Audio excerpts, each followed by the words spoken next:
For thousands of years, humanity has been haunted by a phantom that lives inside our own heads. We have called it a curse from the gods. We have called it a possession by demons. We have tried to cure it with prayers, with torture, with surgery, and with pills, cells of Victorian asylums, where the unwanted were chained like animals. From the sterile killing centers of Nazi Germany, where doctors murdered their own patients in the name of purity, to the crowded streets of modern cities, where the forgotten still wander alone. This is the story of that phantom. It is a journey through the darkest chapters of medicine and the human soul. A history of how we have tried to understand, control, and cure the mystery of madness. But this phantom is not new. It has been stalking us since the very dawn of humanity. Researchers believe that conditions like schizophrenia may have first appeared in the Stone Age, perhaps emerging when Homo sapiens interbred with Neanderthals. In that brutal, ancient world, what we now call mental illness might have actually been a superpower. Consider depression. In a harsh winter, a low mood might have forced a tribe to conserve energy, to stay in their cave, keeping them safe from predators and cold. Or schizophrenia, a condition that today we define by hallucinations and a break from reality. In the Stone Age, that same break might have looked like fearlessness. A lack of inhibition could drive a hunter to track prey into dangerous, unexplored territory, or lead a raid against an enemy tribe. The voices in their heads weren't a sickness. They were a survival guide. But as humanity settled down, building farms and cities, these volatile traits became a danger to the new, orderly society. The shaman became the madman, and ancient doctors decided they had to fix him. In the Andes Mountains, thousands of years ago, healers developed a radical solution. They didn't use therapy. They used stone drills. Believing that madness was caused by evil spirits trapped inside the skull, they performed trepanation. Without anesthesia, they would scrape, cut, or drill holes directly into the living bone of their patients' heads. It was a gruesome, bloody ritual. But the most shocking part, it sometimes worked. If a patient's madness, their headaches, their rage, their confusion, was actually caused by fluid buildup or a brain bleed from an injury, drilling a hole released the pressure. The evil spirit escaped, and the patient, against all odds, survived to live a normal life. While Andean surgeons were drilling holes, the Greeks were taking a different approach. To them, madness wasn't always a curse. It could be a gift, a direct line to the divine. In ancient Greece, if you heard voices or saw visions, you weren't locked away. You might be revered as a prophet, a poet, or a philosopher. They called it divine madness. Even the great Socrates, the father of Western philosophy, was not immune. He openly claimed to hear a voice, a demonic sign, that would whisper in his ear, warning him when he was about to make a mistake. It was an auditory hallucination that guided his entire life. Socrates didn't hide this voice. He celebrated it. He wore his madness like a badge of honor, proof that the gods were speaking directly to him. When he was eventually put on trial for corrupting the youth of Athens, he didn't plead insanity. He used his voices as his defense. Socrates accepted his death sentence calmly, claiming his voices hadn't warned him to stop, so death must be a blessing. But he wasn't the only Greek hero guided by hallucinations. Consider Phidippides, the legendary runner. During the Persian invasion, he ran over 150 miles in a desperate bid to deliver messages between armies. He was dehydrated, exhausted, pushing his body past the brink of collapse. And then, in the lonely mountains, he saw something. A figure with the torso of a man and the legs of a goat. It was Pan, the wild god of nature. The god spoke to him, promising aid in the coming battle. Fueled by this vision, Pheidippides found a second wind. He completed his run, delivered the news, and, according to legend, died on the spot. But the Athenians won the Battle of Marathon, a victory credited to a god, but perhaps truly owed to the hallucinations of a dying man. But in ancient Greece, not all madness was created equal. If you were a famous philosopher or a hero, hearing voices made you divine. But if you were an ordinary person, it made you a pariah. The Greeks equated self-control with morality. So if a regular citizen suffered a panic attack or an outburst of rage or grief, they weren't seen as sick.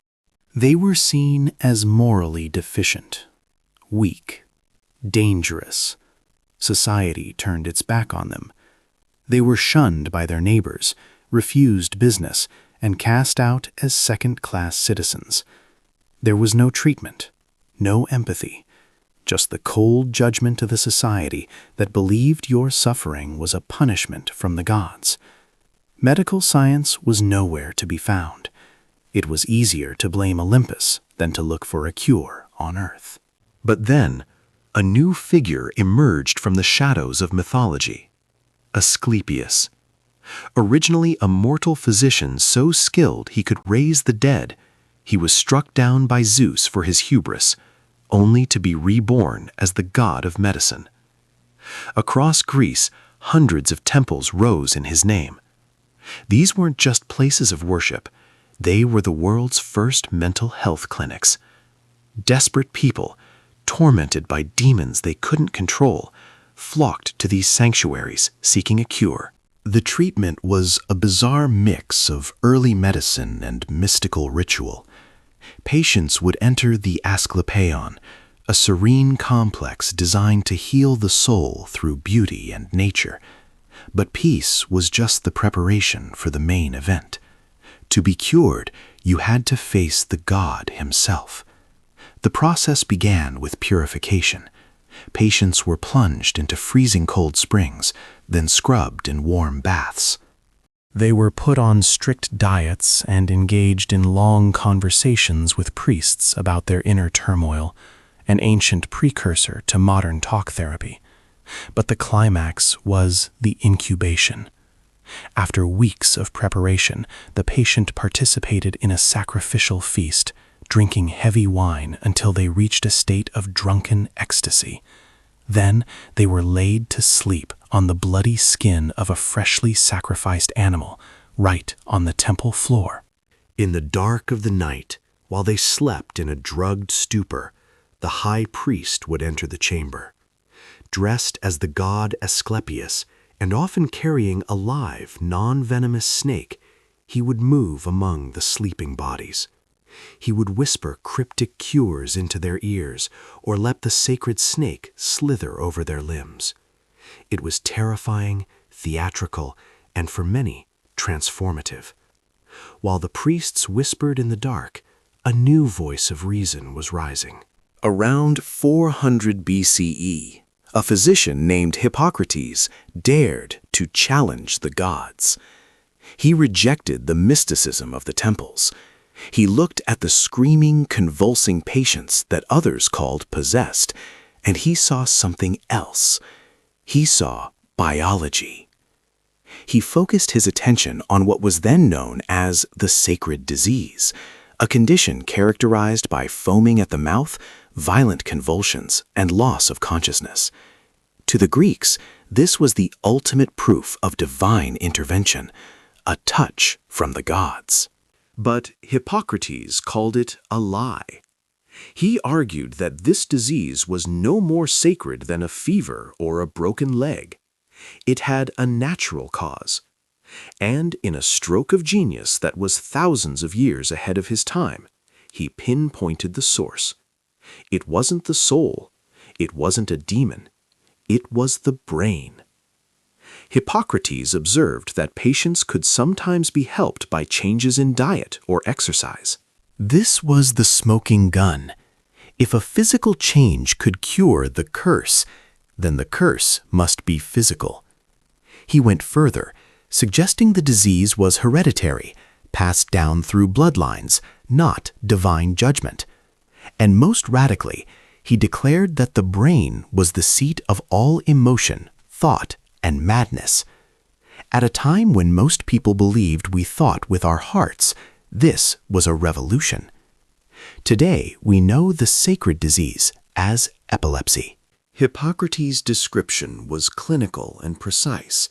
The aura of fear before an attack, the numbness, the thrashing, the loss of bowel control.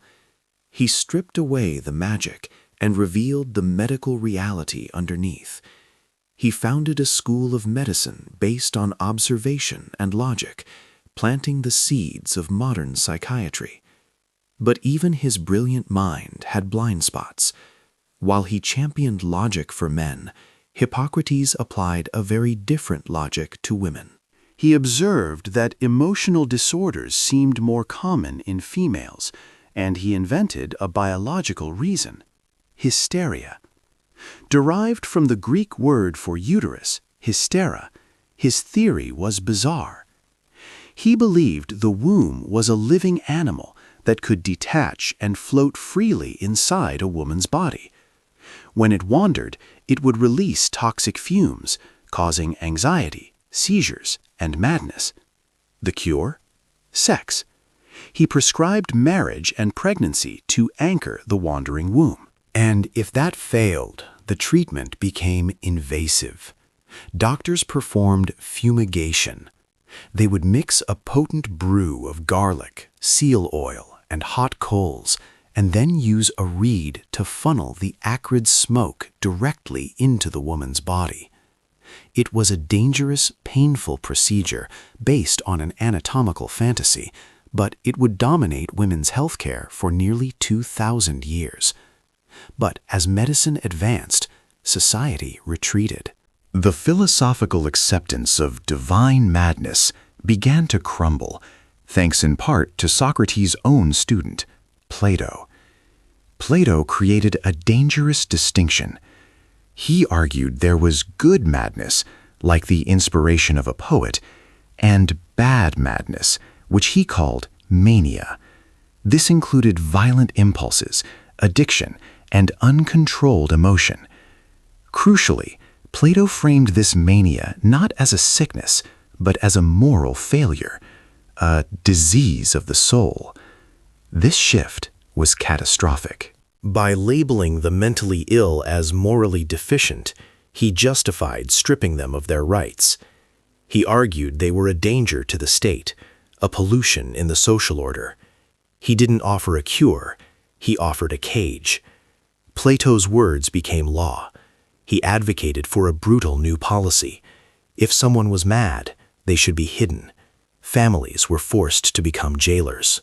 By the 4th century BCE, it was the norm to chain mentally ill relatives inside their own homes. The state imposed heavy fines on anyone who let a madman wander the streets. For those without families, there was no mercy. They were thrown into jails or left to the mob. If a patient dared to step outside, they weren't met with help. They were met with stones. Children would chase them, pelting them with rocks until they retreated back into the shadows. The era of the divine madman was over. The era of the outcast had begun. Centuries later, in Rome, a physician named Galen tried to bring light back into the darkness. He believed in the interconnectedness of the body, a concept he called sympathy. He proposed a radical theory. The brain and the stomach were linked. He argued that when the stomach was empty or upset, it produced toxic vapors that rose up into the brain, clouding the mind and causing madness. His solution was simple and humane: feed the patient, ensure they never skip a meal. While his vapor theory was flawed, his instinct was right. Hunger and low blood sugar can trigger mood swings, confusion, and rage. By simply feeding his patients, Galen likely cured many of them. It was a rare victory for science and empathy in a brutal world. But as the Roman Empire fell, so did Galen's logic. The darkness returned. With the rise of the Church, the old Greek idea of divine madness was twisted into something sinister. If the voices weren't from God, they must be from the devil. Madness became a sin. The treatment was no longer diet or talk, it was exorcism. Patients were starved, beaten, and tortured to drive out the demons hiding in their flesh. And then, in 1486, 2 monks wrote a book that would become a warrant for genocide: the Malleus Maleficarum, the Hammer of Witches. They argued that madness, convulsions, hallucinations, hysteria, was the mark of a witch. They revived Hippocrates' old bias against women, claiming that the female body itself was venomous, a gateway for Satan. The mentally ill weren't just sick, they were enemies of God. And the only cure was fire. Thousands were burned at the stake, their cries of illness mistaken for confessions of guilt. It was a centuries-long nightmare. But eventually, the smoke cleared. The Enlightenment brought a new age of reason. Doctors once again rejected demons and looked for earthly causes. But they had a problem. They still had no idea how to cure the mind. With no solution, society decided on a new strategy: containment. If they couldn't be cured, they would be hidden. Thus began the era of the asylum. Across Europe, massive stone fortresses were built to warehouse the unwanted. Anyone with delusions, anyone who self-harmed, anyone who simply didn't fit in, was locked away. They called it care. But what happened behind those high walls was nothing short of torture.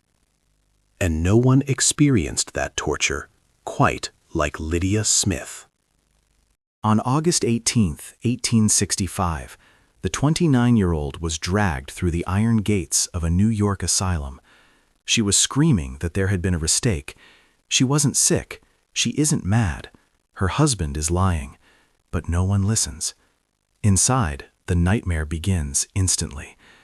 Attendants strip her naked and shove her into a scalding hot bath, holding her down until she nearly passes out from the heat.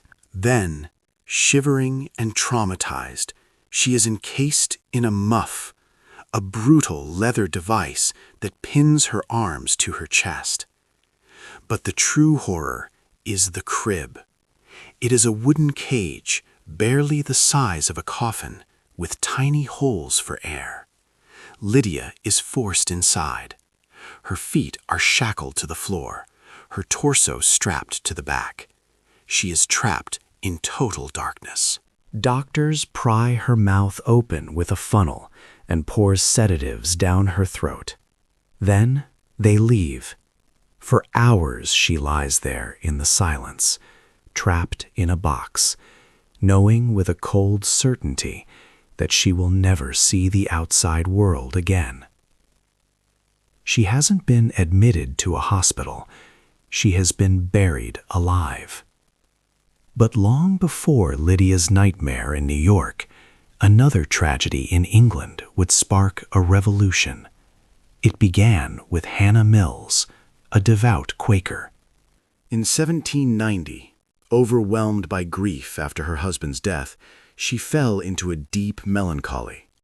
Her community, unsure how to help, made a fatal mistake. They committed her to the York Asylum. At the time, asylums were medical in name only. They rarely had doctors. The nurses were often unskilled laborers, hired more for their muscle than their compassion. You didn't even need a diagnosis to be locked up. Just a signature from a relative was enough. For Hannah, the asylum was a death sentence. She was crammed into a filthy room with 6 other patients, surrounded by violence and squalor. It was indistinguishable from a prison, a dumping ground for the inconvenient. The York Asylum was a pressure cooker. Built to house a few dozen, it was crammed with nearly 4 times that number. To manage the chaos, the staff simply chained everyone to the walls. But the cruelty wasn't just due to overcrowding.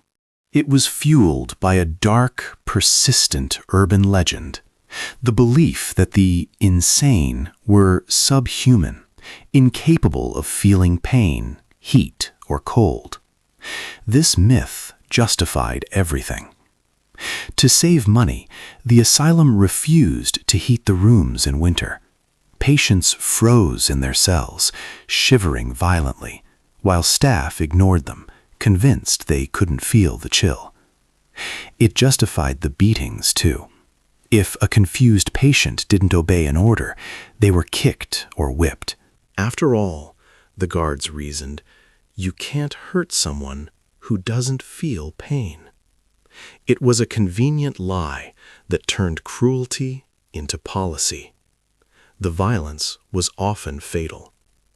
Years later, the wife of Reverend John Shorey watched in horror as asylum staff kicked her husband down a flight of stairs. He died of his injuries days later. The asylum called it an accident. His wife called it murder. Hannah Mills faced a quieter but equally deadly fate. Desperate, she managed to smuggle a letter out to her Quaker community, begging for visitors. A man named William Tuke answered the call. But when Tuke arrived at the asylum gates, he was barred from entry. The staff claimed Hannah was in no state to be seen. They turned him away. Tuke left, uneasy, sensing a dark secret behind those walls.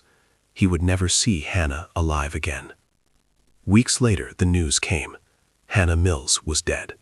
She was one of 300 patients who died at York Asylum, their causes of death unrecorded, their bodies buried in unmarked graves. But her death was the spark. William Tuke was grief-stricken, but also furious. Inspired by the writings of Philippe Pinel, a French doctor who argued that cruelty only made madness worse, Tuke made a bold proposal to his Quaker community. They would build their own asylum, but it wouldn't be a prison. It would be a home. In 1796, the York Retreat opened its doors. It was revolutionary. There were no chains, no beatings, no freezing baths. Patients were free to roam the gardens, to talk, to read. Tuke called it moral treatment. It was the first time in history that an institution focused on healing the mind by respecting the human. The York Retreat was a miracle. Violent patients, once unchained, became calm. The mad regained their reason through kindness. It became the model for a new wave of asylums across Europe and America. But success was a double-edged sword. As word spread that these places could actually heal, families flooded them with patients. The retreats were overwhelmed. To handle the overflow, dozens of new for-profit asylums sprang up, but without regulations, many were just prisons in disguise, using the name of moral treatment to hide the old, brutal methods. It became impossible to tell the sanctuaries from the snake pits, and into this dangerous, unregulated world walked a woman named Lydia Smith. Lydia's nightmare began not with illness, but with betrayal. One evening, as she prepared for a party, her own husband and sister-in-law pressed a chloroform-soaked rag to her face. They carried her unconscious body onto a train. For days, she drifted in and out of a drug-induced fog, waking only to be forcibly sedated again. She heard whispers around her. Crazy, mad woman, but she couldn't speak to defend herself. She almost died from the overdose. When she finally woke, she was 600 miles from home, facing a doctor at a New York asylum. She tried to explain the kidnapping, the drugs, the betrayal, but the doctor simply nodded, wrote down delusional, and locked the door.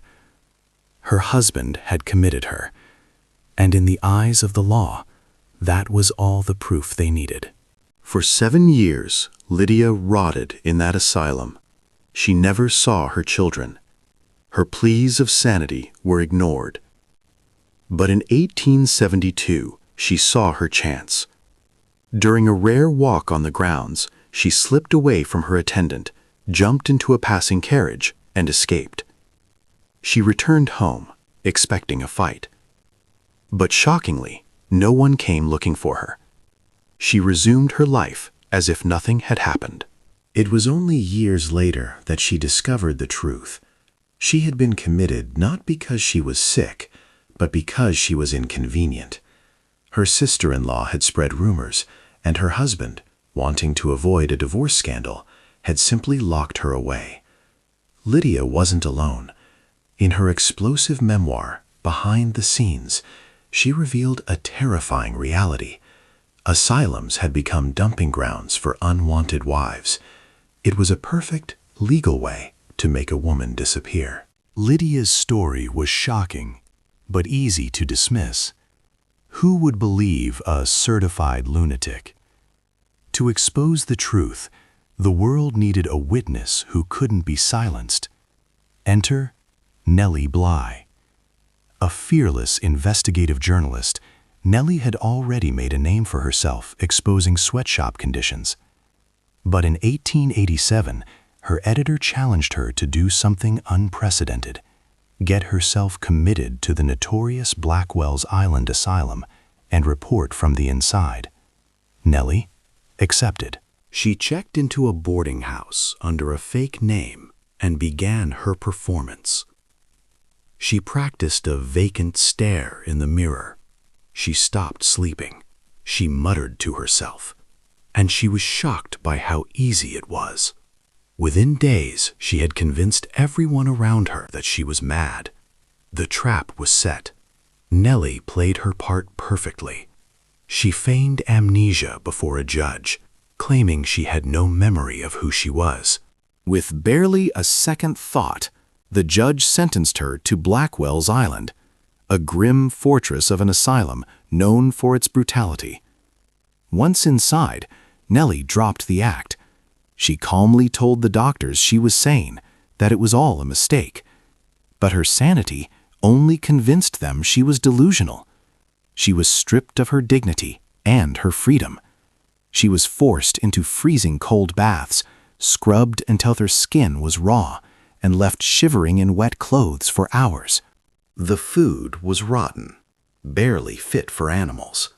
When she complained, the staff threatened her with violence. One attendant even implied he would assault her. But the worst discovery was her fellow inmates. Many of them weren't insane at all. They were immigrants who couldn't speak English. They were poor. They were inconvenient. They had been locked away simply for existing. Many had entered Blackwell's Island afraid of the maniacs. But she quickly realized the only monsters were the staff. The patients were victims, and the conditions were so horrific that Nellie began to fear for her own sanity. She realized that even a healthy mind could be shattered by this place. The asylum wasn't curing madness, it was manufacturing it. After 10 days of hell, her editor finally revealed her identity and secured her release. Nellie rushed home and wrote. Her expose, 10 Days in a Madhouse, hit the newsstands like a bomb. It detailed every abuse, every freezing bath, every scream. The public was outraged. The shame forced the government to act, pouring millions into reform. Nellie Bly had done the impossible. She had forced the world to look behind the locked doors. But reform couldn't solve the core problem. Doctors still didn't know how to cure the mind. So they experimented. And in their desperation, the cure often looked indistinguishable from torture. In Austria, Dr. Julius Wagner-Jauregg had a radical theory. He believed he could cook the madness out of a patient. He had noticed that patients who survived high fevers often seemed more lucid afterwards. So he began injecting his psychiatric patients with malaria. It was a gamble with death. Malaria causes violent chills, vomiting, and dangerously high fevers. But Wagner-Jauregg believed this biological firestorm would burn away the syphilis bacteria that caused dementia. He was right. It worked for some. But for others, the malaria killed them before the fever could save them. The logic was brutal but simple. Shock the system to reset the mind. Soon, doctors were using insulin to induce massive comas, bringing patients to the brink of death and back, hoping they would wake up sane. Others used a drug called metazol to trigger violent, bone-breaking seizures.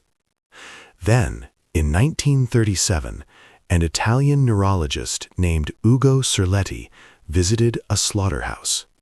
He watched as pigs were stunned with electricity before being butchered. He saw how the shock rendered them unconscious and calm. Inspired, he returned to his hospital and applied electrodes to the temples of a human patient. He flipped the switch. The patient convulsed violently, but when he woke up, the voices were gone. Electroconvulsive therapy, or ECT, was born. It was safer than malaria, cleaner than insulin. But it was still a blunt instrument, a lightning bolt to the brain.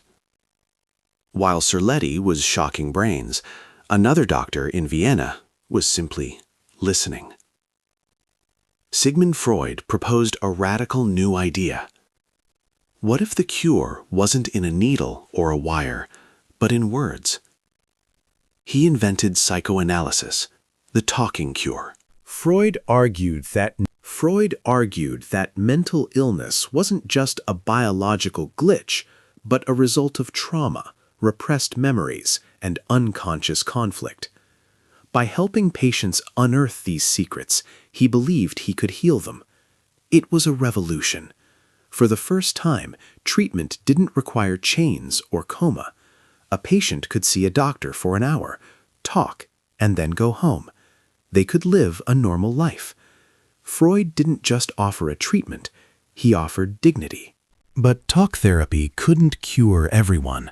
The most severe cases remained locked away until 1952. A French surgeon, looking for a better anesthetic, stumbled upon a drug called chlorpromazine, later known as Thorazine. He noticed it had a strange side effect. It made anxious patients profoundly calm. It was the first antipsychotic. Suddenly, the screams in the asylum wards went quiet. Patients who had been violent for years could now sit and talk. This chemical revolution allowed thousands to leave the institutions forever. The chains were finally broken. But freedom brought its own problems. Doctors began to see that not all madness was the same, and two men, Emil Kraepelin and Eugen Bleuler, were about to give a name to the most mysterious condition of all. But as science identified these new disorders, a darker shadow began to fall over Europe. The diagnosis of schizophrenia wasn't just a label. In the wrong hands, it became a death sentence. March 1936, Nazi Germany. 19-year-old Dorothea Buck is terrified. The war is coming, and her mind is fracturing under the pressure. She is admitted to a psychiatric center, hoping for help. The diagnosis is schizophrenia, but help does not come. Instead, she is subjected to torture, forced into freezing baths for 23 hours at a time, her head strapped down, injected with sedatives until she can't think. But the worst is yet to come. Dorothea notices something strange. Many of the other women on the ward have fresh scars on their abdomens. The doctors tell them it's just routine appendicitis surgery. One afternoon, Dorothea wakes up from a drug-induced fog and finds the same scar on her own body. It was a lie.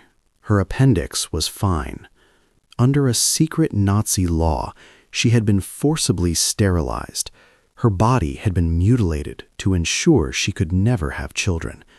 She was a victim of a monstrous new idea.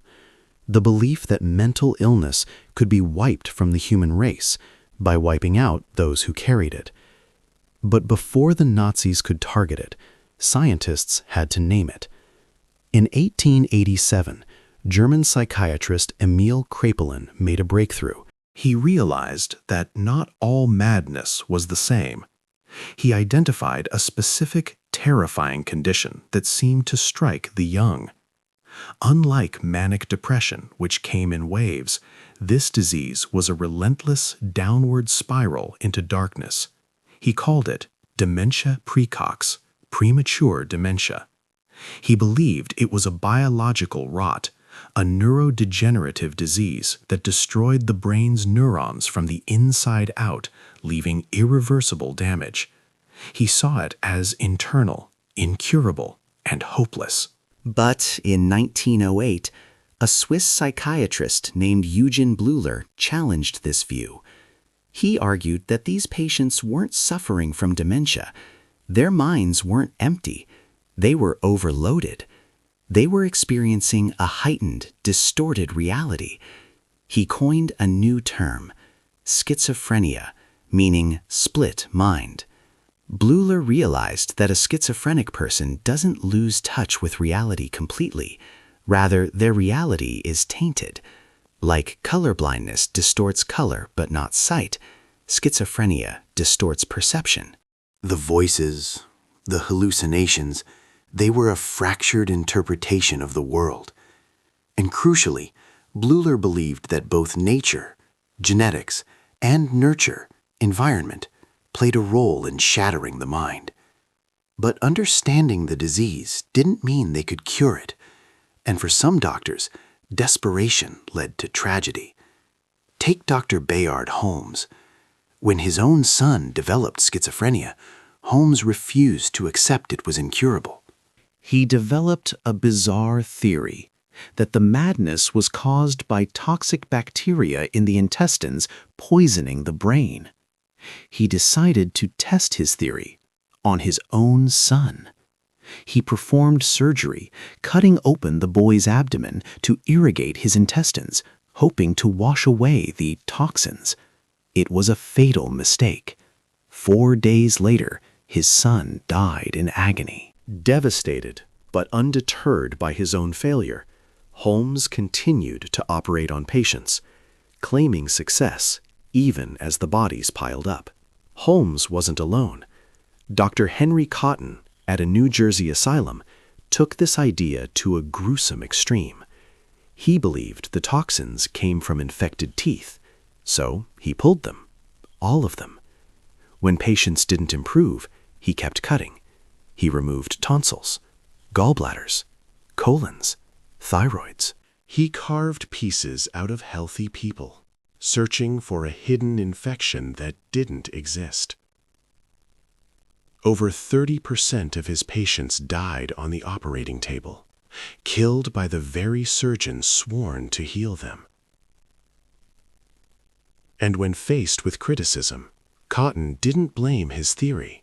He blamed his male staff for being too rough and replaced them with female nurses, claiming their gentle presence would fix the problem. It was butchery masquerading as medicine. But as surgical cures failed, a darker idea began to take root. If doctors couldn't fix the broken minds, perhaps they could prevent them from ever being born. This was the dawn of eugenics. It started not in Germany, but in the United States and Britain. The goal was good creation, improving the human race by breeding out undesirable traits, and mental illness was at the top of the list. Supported by respected biologists like Charles Davenport, the movement gained terrifying momentum. By 1907, Indiana passed the world's first mandatory sterilization law. Soon, 30 states followed. California led the way, sterilizing more people than any other state. The statistics are chilling. This wasn't a secret conspiracy. It was pop culture. At state fairs across America, families competed in Better Baby and Fitter Family contests, judged like livestock on their genetic purity. Powerful men, like cereal magnate John Harvey Kellogg, poured money into the cause. But the final seal of approval came from the highest court in the land. In 1927, the case of Carrie Buck reached the U.S. Supreme Court. Carrie was a teenager committed to an institution for getting pregnant out of wedlock. The state wanted to sterilize her, her mother, and her infant daughter, claiming they were all feeble-minded. In an 8-1 decision, the Supreme Court ruled against her. Justice Oliver Wendell Holmes wrote the infamous words that would echo through history. It is better for all the world if, instead of waiting to execute degenerate offspring for crime, society can prevent those who are manifestly unfit from continuing their kind. 3 generations of imbeciles are enough. The idea spread like a virus. In England, even Winston Churchill advocated for labor camps for the feeble-minded, warning of a terrible danger to the race. England hesitated, but another nation did not. In 1933, Adolf Hitler rose to power in Germany. He looked at the American eugenics laws with admiration. He saw them as a blueprint. Hitler believed that the Aryan race was being poisoned not just by Jews and minorities, but by the mentally ill. He found a willing partner in Dr. Ernst Rudin, a psychiatrist obsessed with the genetics of schizophrenia. Together, they drafted a new law, one that would turn doctors into executioners. Their goal was simple. People who are themselves mentally ill, Rudin declared, should not have children. The idea spread like a virus. In England, even Winston Churchill advocated for labor camps for the feeble-minded, warning of a terrible danger to the race. England hesitated, but another nation did not. In 1933, Adolf Hitler rose to power in Germany. He looked at the American eugenics laws with admiration. He saw them as a blueprint. Hitler believed that the Aryan race was being poisoned not just by Jews and minorities, but by the mentally ill. He found a willing partner in Dr. Ernst Rudin, a psychiatrist obsessed with the genetics of schizophrenia. Together, they drafted a new law, one that would turn doctors into executioners. Their goal was simple. People who are themselves mentally ill, Rudin declared, should not have children. To justify their crusade, the Nazis needed science. They found it in the work of Franz Kallmann, a protege of Rudin. Kallmann studied over 1,000 pairs of twins, comparing identical twins, who share 100% of their DNA, with fraternal twins. He found that if one identical twin had schizophrenia, the other was highly likely to have it too. This was the proof they needed. Mental illness was in the blood. It was a genetic defect. Armed with this data, Rudin pushed through Germany's first mandatory sterilization law. It targeted anyone with manic depression, epilepsy, alcoholism, or schizophrenia. The asylum became a hunting ground. Before any patient could be released, they had to be sterilized. The scalpel became a weapon of the state. But sterilization wasn't enough. Hitler wanted a permanent solution. On September 1st, 1939, as German tanks rolled into Poland, he signed a secret decree. It authorized doctors to grant a mercy death to patients considered incurable. This was Action T4. A committee of doctors reviewed patient files. They never met the patients. They just looked at the forms. If 3 doctors marked a red plus sign on the file, the patient was doomed. They were loaded onto gray buses with painted-over windows and taken to killing centers like Hadamar and Hartheim. There, they were told they needed to be disinfected.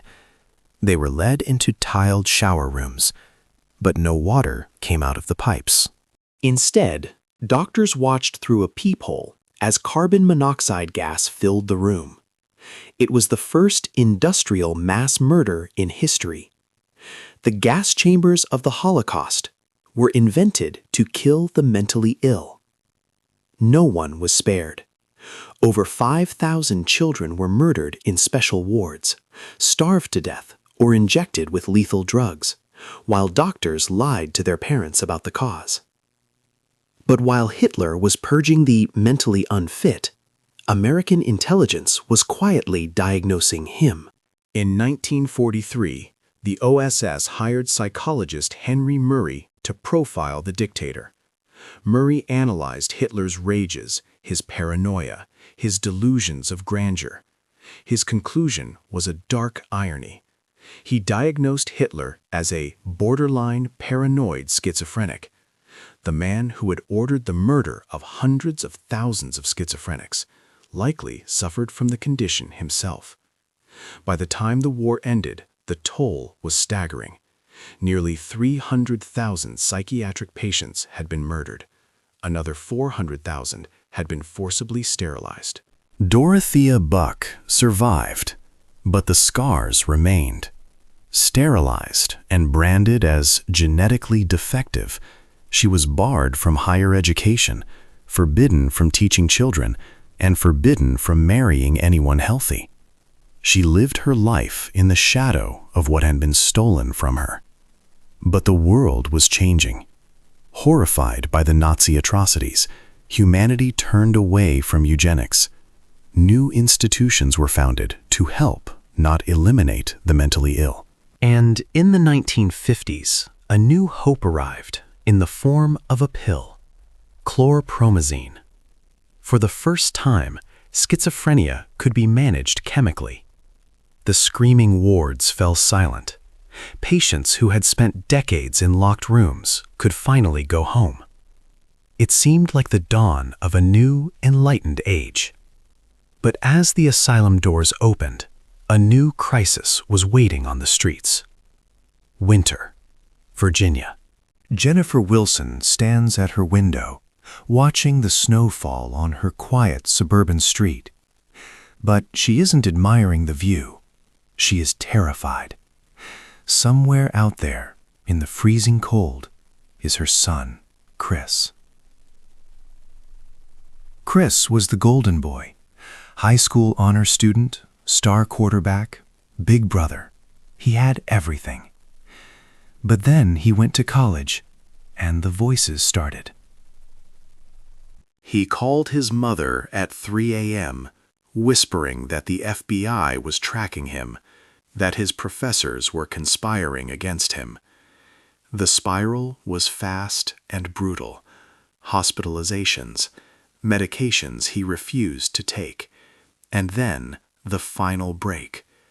Driven by paranoia, Chris walked out of his home and onto the streets. He was 23 years old. Now he sleeps in temporary shelters or under bridges, one of thousands of lost souls wandering the edges of our cities. The asylum walls are gone, but the prison of the mind remains. The drugs promised freedom, and they delivered. The massive Gothic asylums were emptied. But for many patients, liberation didn't mean a cure. It meant a different kind of abandonment. Winter, 2017, Virginia. Jennifer Wilson stands at her window, watching the snow fall on her quiet suburban street. But she isn't admiring the view. She is terrified. Somewhere out there, in the freezing cold, is her son, Chris. Chris was the golden boy. High school honors student, star quarterback, big brother. He had everything. But then he went to college, and the voices started. He called his mother at 3 a.m., whispering that the FBI was tracking him, that his professors were conspiring against him. The spiral was fast and brutal. Hospitalizations, medications he refused to take. And then the final break. Driven by paranoia, Chris walked out of his home and onto the streets. He was 23 years old. Now he sleeps in temporary shelters or under bridges, a modern casualty of a system that opened its doors but forgot to build a safety net. Tonight, over 500,000 people will sleep on the streets of America, and at least a quarter of them are fighting a war inside their own heads. This crisis began in the 1960s with a noble idea: deinstitutionalization. The goal was humane, to close the hellish, abusive asylums and reintegrate patients into society. It was supposed to be a new era of community care, but the reality was a disaster. The hospitals closed, but the community centers were never fully funded. Thousands of fragile, confused patients were discharged with a prescription and a wave goodbye. They had no homes, no support, and no one to make sure they took their medication. The asylums emptied out, directly onto the sidewalks. Without support, the descent is rapid. Take the case of Alice. For 20 years, she lived a stable, suburban life. But when her husband died in a car crash, her world collapsed. Grief triggered a relapse of a schizophrenia she had managed for decades. Paranoia set in. She stopped paying bills. She lost her home. And the safety net failed her completely. She didn't qualify for enough disability aid to rent an apartment. She had no insurance for her medication. Within months, a grieving widow became a homeless statistic. Her family thought she was just mourning. They didn't realize she was losing her grip on reality itself. Alice's relapse was terrifyingly thorough. She became convinced her neighbors were pumping poison gas through her vents. Her erratic behavior got her evicted, and she fled to the streets, believing it was the only safe place left. When her son, Paul, finally found her, she was a ghost, disheveled, sick, and terrified. He tried to help, but the disease had built a wall. She refused to go to a shelter, convinced she would be murdered there. She couldn't live with Paul because her behavior was too dangerous for his children. She was trapped in a paradox. She desperately wanted to be safe, but her mind told her that every safe place was a trap. Alice's fear wasn't entirely irrational. The streets are a hunting ground, and the mentally ill are the perfect prey. Take Ronnie, a schizophrenic man in Nashville. He lived outside to escape the voices in his head. One night, while he slept on a sidewalk, someone set him on fire. For women, the danger is even more specific. Studies show that nearly a quarter of homeless women with schizophrenia have been raped. To survive, they resort to desperate armor, wearing 10 pairs of pantyhose and layers of filthy coats, even in summer, just to make it harder for attackers to assault them. And the shelters are often no better. Overcrowded, dangerous, and chaotic, They can be a nightmare for someone suffering from paranoia or sensory overload. Many, suffering from anosognosia, a condition where the brain cannot perceive its own illness, don't even realize they need help. So, cities have come up with a cynical solution: Greyhound therapy. Programs like Homeward Bound offer homeless people a free one-way bus ticket out of town. They claim it's a fresh start, but critics call it shifting deck chairs on the Titanic. It doesn't solve homelessness, it just exports it. It takes a vulnerable, mentally ill person and drops them in a strange city, thousands of miles away, with no support network. It is an act of erasure, not charity. When the hospitals closed, the prison gates opened. As psychiatric beds disappeared, arrest rates skyrocketed. But these weren't hardened criminals. They were people stealing food to eat, or breaking into buildings to sleep. They were arrested for drug possession, but even their drug use was a form of desperate self-medication. Depressed inmates used cocaine to feel alive.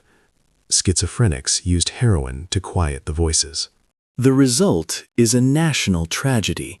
America's jails have become its largest mental health facilities. At least 400,000 inmates today suffer from severe mental illness. We stopped treating them as patients and started treating them as prisoners. But in Chicago, one jail is trying to break the cycle. At Cook County Jail, Sheriff Tom Dart realized he was running a hospital, not a prison. So he hired Dr. Nika Jones Tapia, a clinical psychologist, to run the facility, a first in U.S. history. They implemented mandatory mental health training for guards. They began diagnosing inmates like Clark, a man traumatized by witnessing his mother's murder, who had bounced between jail and the streets for years.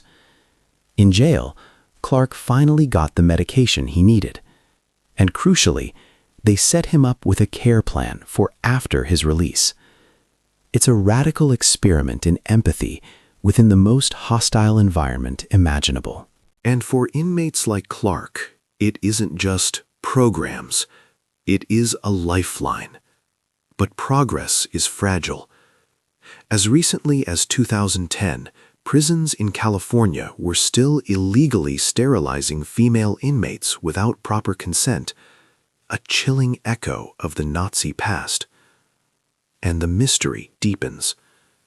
We are now discovering that the experience of madness itself changes depending on where you are born.